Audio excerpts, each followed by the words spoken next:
What could possibly connect the most renowned surgeon in modern France with an ancient Egyptian pharaoh who died over 3,000 years ago?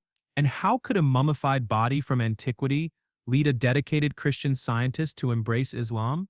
This is the extraordinary story of Maurice Bucaille, a man who set out to examine history but ended up rewriting his own. When the most sophisticated scientific analysis meets the most unexpected spiritual revelation, what truth will emerge? Born to a Christian family in France, Maurice Bucaille embodied the quintessential French intellectual. From an early age, he demonstrated a brilliant scientific mind that would eventually establish him as one of France's most celebrated medical professionals. After completing his secondary education with honors, young Maurice entered the Faculty of Medicine at France University, where his exceptional abilities quickly became apparent. His meticulous attention to detail and unwavering dedication to scientific accuracy earned him the respect of professors and peers alike. By the 1980s, Dr. Bucaille had risen to become one of the most distinguished surgeons in modern France. His contributions to medical science were significant, and his reputation as a skilled physician extended well beyond French borders. As an educated European Christian, Bucaille's worldview was firmly rooted in Western scientific tradition, with little reason to question his inherited religious beliefs. "I was a man of science first and foremost," he would later recall. "My faith was important to me, but it existed somewhat separately from my scientific work. I never imagined that my professional expertise would one day lead me to profound religious questions." With his distinguished career firmly established, Maurice Bucaille had no reason to suspect that a unique archaeological opportunity would soon challenge everything he thought he knew about science, history, and faith. When socialist François Mitterrand assumed the French presidency in 1981, he sought to strengthen cultural ties with nations around the world. France had long held a special fascination with Egyptology and ancient artifacts, making Egypt a natural focus for cultural diplomacy. In the late 1980s, through diplomatic channels, France made an unusual request to Egypt, permission to examine the mummy of one of Egypt's most notorious pharaohs. The purpose: to conduct unprecedented scientific analysis using France's advanced technology. What happened next surprised even seasoned diplomats. When the pharaoh's remains arrived in France, President Mitterrand himself, along with his ministers and high-ranking officials, lined up to receive the ancient ruler's body with honors typically reserved for visiting heads of state. It was a surreal scene, one witness would later recount. These modern leaders were bowing before the mummified body of an ancient tyrant, as if he were still alive and wielding power. Following this unusual reception, the pharaoh's remains were transferred to the French Monuments Center, where a specialized team of scientists awaited. Among them was Dr. Maurice Bucaille, appointed as the chief medical examiner for this prestigious project. "I approached this as I would any scientific endeavor," Bucaille later explained, "with methodical precision and no preconceived notions about what we might discover." Little did he know that this scientific assignment would lead him into territory far beyond the realm of ordinary medical examination. As the team of scientists began their careful work, Dr. Bucaille immersed himself in examining the pharaoh's remains. The mummification process had preserved the body remarkably well, allowing for detailed analysis of tissues and possible causes of death. After days of meticulous study, something unusual caught Dr. Bucaille's attention: significant salt deposits embedded in the remains. Through careful chemical analysis, he confirmed his suspicion: this pharaoh had drowned in seawater, and his body had been recovered quickly afterward. The evidence was conclusive, Bucaille noted in his records. The body contained unmistakable traces of salt that could only have come from submersion in seawater. Furthermore, the preservation indicated that the body must have been retrieved and mummified very shortly after death. What puzzled Bucaille, however, was the extraordinary state of preservation. Even by the standards of Egyptian mummification, this body showed remarkable integrity after what must have been a death by drowning. As he prepared his final report late one night, a colleague approached with a casual comment that would change everything. "You know, you don't need to rush to conclusions about how this pharaoh died," the colleague said. "The Muslims have been saying for centuries that he drowned."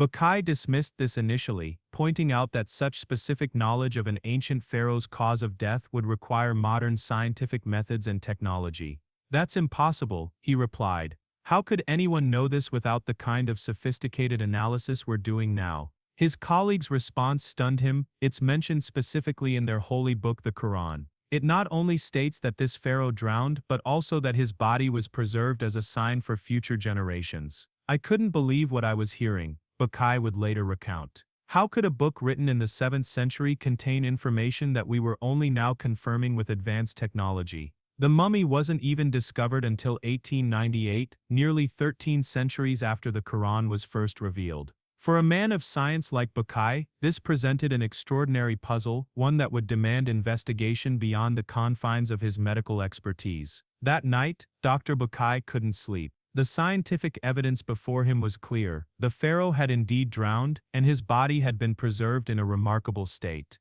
But how could this information have been recorded in the Quran over 1,400 years ago? His first instinct was to check other religious texts. Perhaps this was common knowledge in ancient religious literature. He obtained a copy of the Torah and searched for any mention of the pharaoh's fate during the Exodus story. While the Torah described the Pharaoh pursuing Moses and the Israelites into the sea, it made no mention of what happened to his body afterward. Next, he examined the Gospels of Matthew and Luke, but again found no specific mention of the Pharaoh's body being preserved after drowning.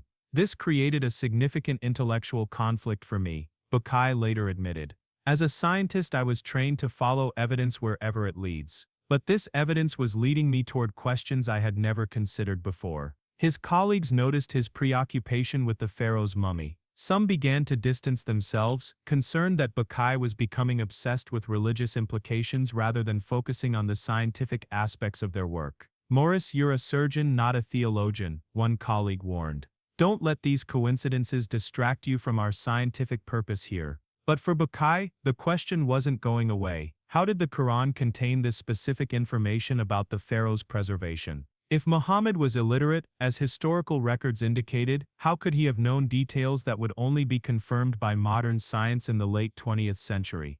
Is it possible, he wondered, that there is more to this book than I've been led to believe? The conflict deepened as Bucaille found himself caught between his scientific training, which demanded he follow evidence objectively, and his cultural and religious background, which had never given him reason to consider Islamic sources as potentially containing scientific truths. "I realized I had a choice," he later wrote. "I could either dismiss this as coincidence, or I could investigate further regardless of where that investigation might lead me." As France prepared to return the pharaoh's mummy to Egypt in an elaborate glass coffin, Dr. Bucaille faced a profound personal crisis. The scientific work was complete, but the questions that had been raised remained unanswered. Learning that a medical conference was being held in Saudi Arabia with many Muslim physicians and scientists in attendance, Bucaille made a decision. He would attend the conference not just as a French surgeon, but as a seeker of answers. Upon arriving at the conference, Bucaille sought out Islamic scholars and scientists. During a break between sessions, he approached a group of Muslim doctors. "I've recently been involved in examining the mummy of an ancient Egyptian pharaoh," he began cautiously. "Our findings confirm that he died by drowning, and that his body was preserved shortly afterward." The Muslim physicians nodded, unsurprised. "This is mentioned in the Quran," one of them replied matter-of-factly. One of the doctors opened the Quran and turned to Surah Yunus chapter 10 verse 92, and read, "So today, we will save you in body that you may be to those who succeed you a sign. And indeed many among the people of our signs are heedless." The accuracy of this statement hit me like a physical force, Bucaille later described. Here was a book revealed to an illiterate man in the Arabian desert, accurately describing not just the pharaoh's drowning, but also the preservation of his body, something that wouldn't be discovered for another 1,300 years. For Bucaille, this moment triggered a profound crisis of understanding. If the Quran was correct about this scientific detail that couldn't have been known by natural means in the 7th century, what else might it contain? "My entire worldview was being challenged," he admitted. "As a scientist, I had always believed that religion and science often stood in opposition. Yet here was evidence suggesting that this particular religious text contained scientific knowledge that predated modern discoveries by centuries." The crisis deepened as Bucaille considered the implications. If he pursued this investigation further, where would it lead? What would it mean for his professional reputation, his personal beliefs, his entire identity? "I realized that I stood at a crossroads," he later wrote. "I could either turn back to the comfort of what I had always believed, or I could follow this evidence forward regardless of how uncomfortable the journey might become." In that moment of crisis, Bucaille made the decision that would define the rest of his life. I will study this book, he resolved, not as a believer or a skeptic but as a scientist examining it objectively against established scientific facts. Upon returning to France, Dr. Bucaille embarked on a remarkable intellectual journey. He began learning Arabic to study the Quran in its original language and surrounded himself with scientific and religious texts spanning multiple disciplines. I decided to approach this as I would any scientific inquiry, he explained. I would identify statements in the Quran that dealt with observable natural phenomena, embryology, astronomy, geology, and compare them with the established scientific understanding of these subjects. For 10 years, Bucaille devoted himself to this comparative study. With each new area he explored, his amazement grew. He found that the Quran's descriptions of embryonic development, the expansion of the universe, geological processes, and numerous other natural phenomena aligned remarkably with modern scientific discoveries. During this period, Bucaille consulted with experts from both religious and scientific communities. He was careful to maintain scientific rigor, avoiding confirmation bias or selective interpretation. What astonished me was not just the accuracy of the Quranic descriptions, he noted, but the absence of the scientific errors that permeated other texts from the same period. The Quran did not contain the mythological elements or scientific misconceptions common to 7th century understanding. The transformation wasn't merely intellectual. As his research progressed, Bucaille found his perspective on spirituality shifting as well. The evidence before him suggested that the Quran contained knowledge that couldn't have originated from human sources of that era. I found myself in the unexpected position of a scientist whose research was leading him toward rather than away from religious belief, he admitted. But not just any religious belief, specifically belief in the divine origin of the Quran.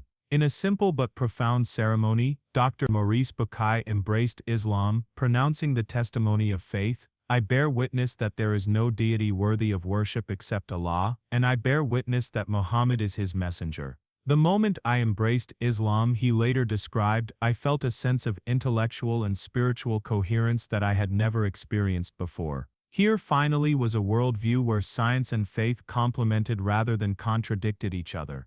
Dr. Bucaille's conversion to Islam created immediate ripples throughout French society. A prominent surgeon and scientist embracing Islam was unprecedented and controversial. How can you as a scientist accept a religious text as divine revelation? One journalist demanded. It is precisely because I am a scientist that I have come to this conclusion. Bucaille responded calmly. When I find information in a 7th century text that aligns perfectly with discoveries we've only made in recent decades, I must consider the possibility that this information came from a source beyond human knowledge of that time. The professional fallout was significant. Some colleagues distanced themselves, concerned that Bucaille's scientific objectivity had been compromised by religious conversion. Others were simply uncomfortable with his embrace of a faith often misunderstood in Western society. I lost friendships that had spanned decades, Bucaille acknowledged. For some, my conversion represented a betrayal of our shared cultural values. His family too struggled to understand his decision. Raised in the Christian tradition, they found it difficult to accept his embrace of Islam. My mother asked if she had failed in raising me properly, he recalled with sadness. I tried to explain that my journey to Islam wasn't a rejection of the values she had taught me, honesty, integrity, compassion, but rather a continuation of those values within a framework that now made more sense to me intellectually. Despite these personal and professional challenges, Bucaille remained committed to sharing his findings. He began writing what would become his seminal work, determined to document the scientific accuracy he had discovered in the Quran. I realized that I had been given a unique opportunity, he explained. With my background in medicine and science, I could address these correlations between Quranic text and modern scientific knowledge in a way that few others were positioned to do. For Dr. Bucaille, conversion marked not an end but a beginning. He channeled his scientific expertise and newfound faith into writing the Bible, the Quran, and science, the Holy Scriptures examined in the light of modern knowledge. Published first in French, the book detailed Bucaille's exhaustive comparison of scientific statements and religious texts against modern scientific understanding. It quickly gained attention, eventually being translated into Arabic, English, Indonesian, Persian, Turkish, German, and numerous other languages. I never anticipated the response the book would receive, Bucaille admitted. I had written it simply as a documentation of my research, but it clearly resonated with people across cultural and religious divides. Bucaille began receiving invitations to speak at universities, medical conferences, and religious gatherings around the world. His unique position as both a respected scientist and a convert to Islam allowed him to bridge communities that rarely engaged in meaningful dialogue.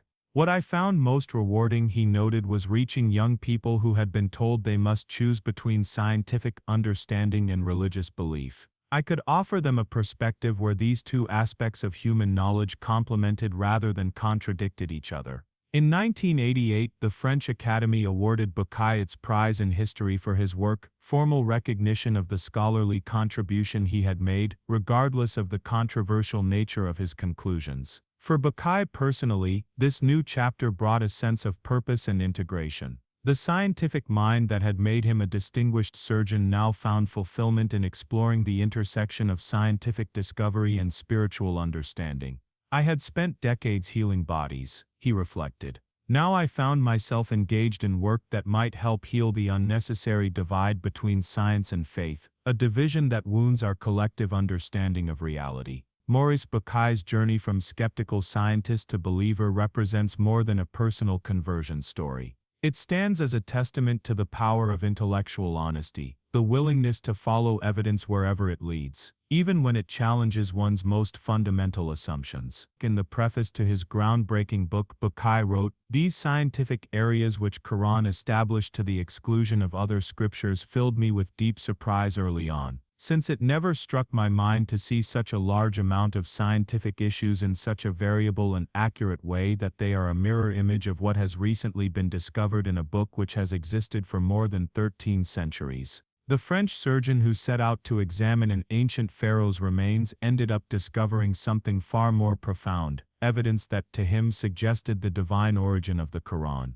His story challenges us all to remain open to knowledge from unexpected sources, and to have the courage to follow truth wherever it may lead. What if the harmony between science and faith is not something we must create, but something we have yet to discover?